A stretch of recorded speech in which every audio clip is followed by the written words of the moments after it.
हठात बदली गले नवीन पट्टनायक यह पछर कारण कौन आपण जानिचंती 24 वर्ष धरी राज्यर मुख्यमंत्री थिबा नवीन पट्टनायक 2024 रो निर्वाचन हारिगले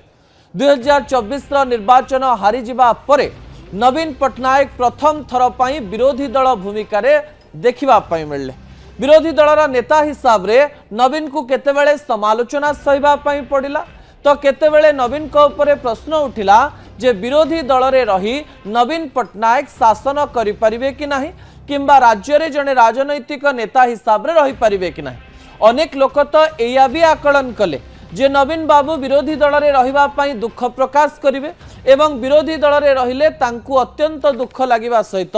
राजनैतिक कैरियर उपरे मध्य प्रभाव पड़िबो। ए समस्त कथा को दूरे नवीन बाबू विरोधी दल नेता हिसाब रे रहिले किंतु तांको जीवन रे अनेक झड़झंझा आसिला जो पावर को से 24 वर्ष धरी एंजॉय करुथिले सेही पावर आउ तांको पाखरे रहिला नाही। से विरोधी दल रे रहिला परे अनेक नेता प्रश्न उठेले जो बिजु जनता दल रे कथा कहिले मुंड काट हो जाउथला सेही समय एक्शन तो होउथला किंतु रिएक्शन नबा पई समय लागुथला। सबु कथा को आग पछ करी सेही पर्यंत पहुंचीबा पई समय टिके अधिक लागुथला किंतु एही समय जेतेबेले राज्यसभा निर्वाचन हैला राज्यसभा निर्वाचन रे नवीन बाबू को हठात आमे